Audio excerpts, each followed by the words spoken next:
this video, we're going to take a look at how Frank Turner plays guitar and what we can learn from it, especially as late-stage beginner guitar players that are basically staying on the cowboy chords, the open chords, G, C, and D, perhaps moving forward to bar chords, but there's a lot of alternatives, and Frank Turner is one of the best examples of what we can do for alternative ways for how to play any chord on guitar.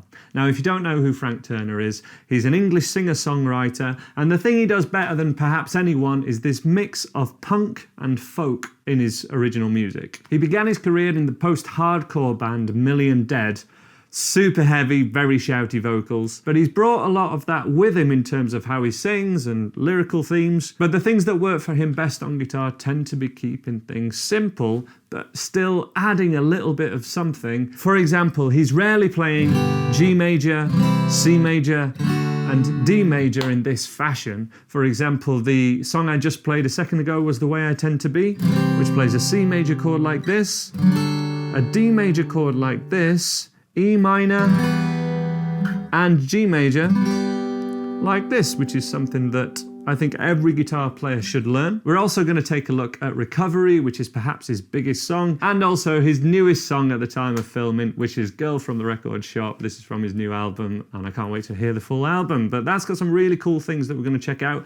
Let's start with Recovery, though. So if a guitar teacher was teaching Recovery by Frank Turner, they would probably teach it with two bar chords. After A major, the B minor bar chord, C sharp minor, and D major like this. Now trust me, Frank Turner is a professional guitar player. He can play bar chords, but he doesn't play them like that. To get the same effect, he plays A major and then B minor like this, just with two fingers. The third chord in this key, 1, 2, 3, he plays as an A major with the third finger playing a C sharp chord. And then a D major, or on the record, I can only hear it as a D5 power chord. And this is blacking in and out of a strange flat in East London. Somebody I don't really know just gave me something to help me settle down and to stop me from always thinking about you. Now, I think there's a lot beginner guitarists can learn from that. Often people get really stuck on playing a bar chord like B minor and think they can't move forward on guitar without learning that one chord. F is the other one. We've got to play a full F bar chord, otherwise we're not real guitar players. And then we see these real guitar players who we love and they're not playing bar chords. Why is that? I'd say it's because of the sound, first of all. He's the songwriter. This is how he's choosing to play his B minor chord.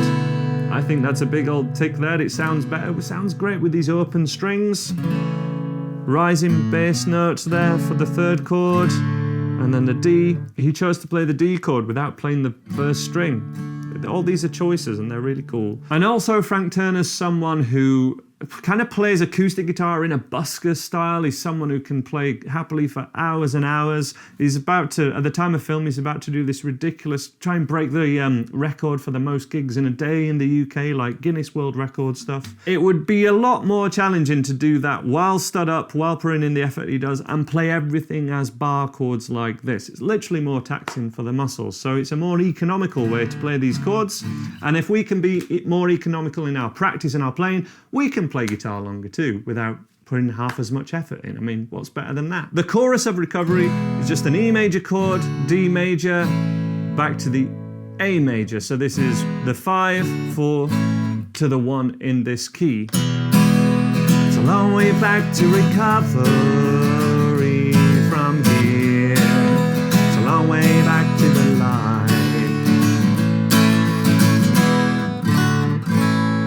Again, keeping it simple, and you can't get better than a chorus that uses the 1, 4, and 5 in a certain key, because that's going to give it the biggest lift in a song naturally, and this song certainly has that. But that going 1 to the minor second as a B minor, minor third to the D major is certainly something to take forward in your guitar playing. We have a similar thing happening with his new single at the time of releasing this video, Girl from the Record Shop. This uses an E major chord, and when I first heard it I thought it used an A major chord as the second chord, but it's actually this kind of hybrid of that, so it's kind of mixing a this kind of blues riff with the A notes, kind of giving it a really cool, I don't know, bit of a Keith Richards vibe, I think. Here's a quick blast of this in case you haven't heard it yet. It goes something like... I'm in love with the girl from the record shop, sat behind the counter in a riot girl top, and every time she looks at me my heart just stops. I'm in love with the girl from the record shop. Really cool riff, kind of a rewrite of the Bo Diddley beat. So fair play to Frank for finding like another one of those. It's hard to rewrite the simple stuff, and it's absolute genius. But from checking out how he plays this live as well, the next chords in the chorus are an A major but played like this, a C major just sliding that same shape up to the 8th fret, G but sliding it down to fret 3, and then a B at the 7th fret. And this is what I mean by finding these comfortable ways to play chords, but moving away from the basic cowboy chords. He could easily play it like this, and from the live video I've seen he doesn't. That last B bar chord or power chord we'd probably play like this. Uncomfortable position for the wrist, especially when you're stood up. And again, not something he can't do, just something that he decides not to for the sound of it. And for it being comfortable to play for hours and hours and hours over and over again, these songs that they play. That's so important, especially for our guitar practice as well. So this is an A major bar chord, which he's getting the same sound of, but from checking out a video of him playing, I don't think his first finger's perfectly flat. I could be wrong, he could be playing the thinnest 2 strings, but I think he's just playing 1 string, the thinnest one, and then muting string 5, which again puts your hand and your wrist in a more comfortable position to play for hours and hours, if that's what you need to do. And then you've got a full A major chord, which you can slide up and play C major. And because it's higher up the neck than the open position, these chords sound a bit more exciting, which is a big part of the style. G major down at 3rd fret, and then B major, 7th fret. And this is for the chorus. I've been in every day buying so much vinyl, I don't even know my own turntable. Something in a smile makes me so unstable. Oh yeah, I'm in love. I'm in love. I'm in love with the girl from the record shop. Finally, let me show you the song that I started playing at the start of this video. This is way I tend to be, but I'm going to show you without a capo first of all, so you can add these tricks to any song you know which uses a G major chord, C major, D major, and E minor. These basic cowboy chords is what we kind of nickname them. And I think they're best learnt by starting off with a C major chord and adding the little finger on the G as the thinnest string.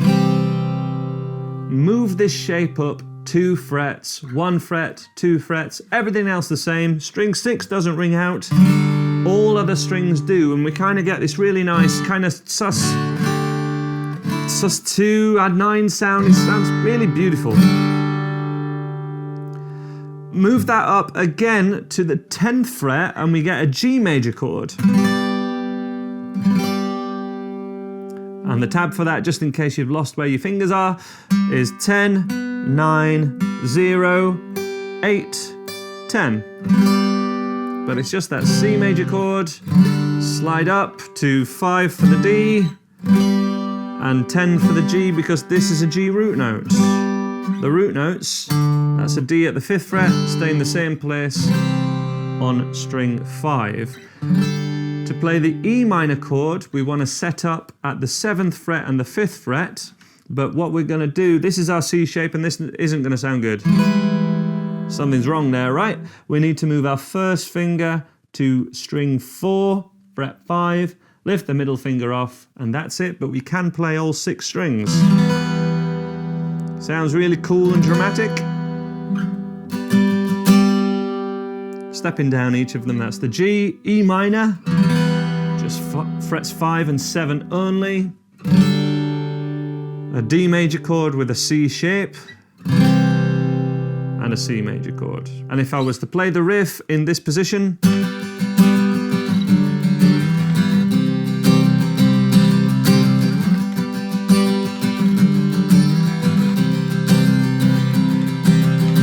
what's the strumming pattern? It's just 16th strumming downs and ups. I don't think he misses one up or down stroke at all. So just 1 E and a 2 E and a 3 E and a 4 E and a. And it is when we move chord that gives it a rhythm at all.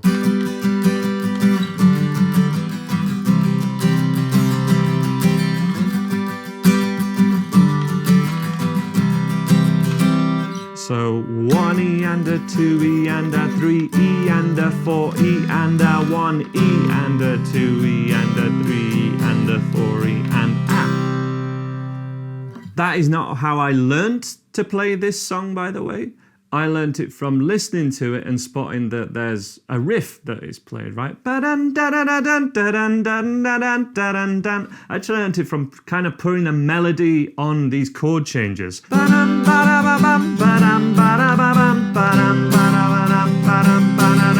Right hand just hits that every time, the 16th, 1 E and a 2 E and a 3 E and a 4 E and a.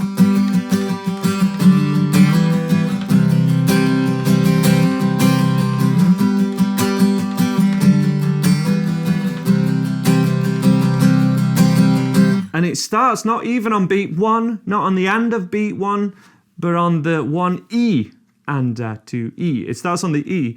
1 E and a 2 E and a 3 E and a 4 E and a 1 E and a 2 E and a 3 E and a 4 E and a.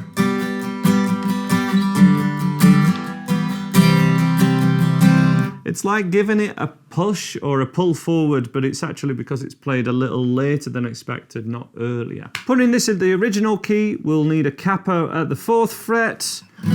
So let's find these again. This is our C major chord, D major, slide it up 2 frets, slide it up 2 again, we get E minor.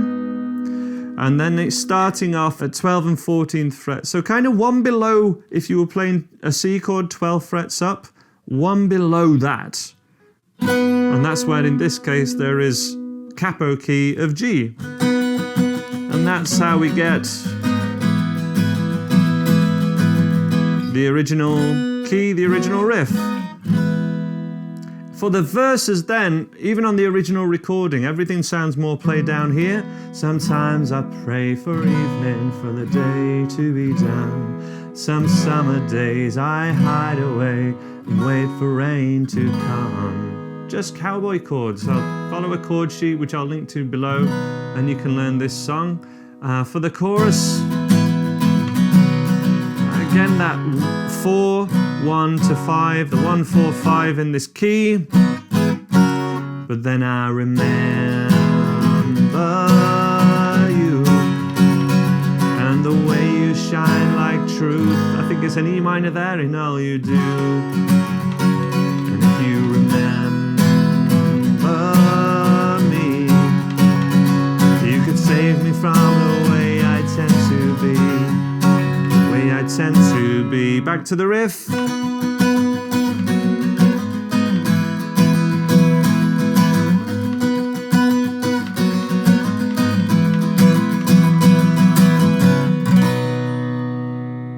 And those are the things I would highlight from Frank Turner's playing that I would want to teach absolutely any beginner to intermediate player, regardless of genre. If you're playing acoustic guitar at all, these tricks work in any genre, any style. They are what you make them. Let me know your favorite Frank Turner songs in the comments below. Let me know anything else you'd like me to cover. I'll leave some links on screen now. Take care of yourselves. I'll see you next time.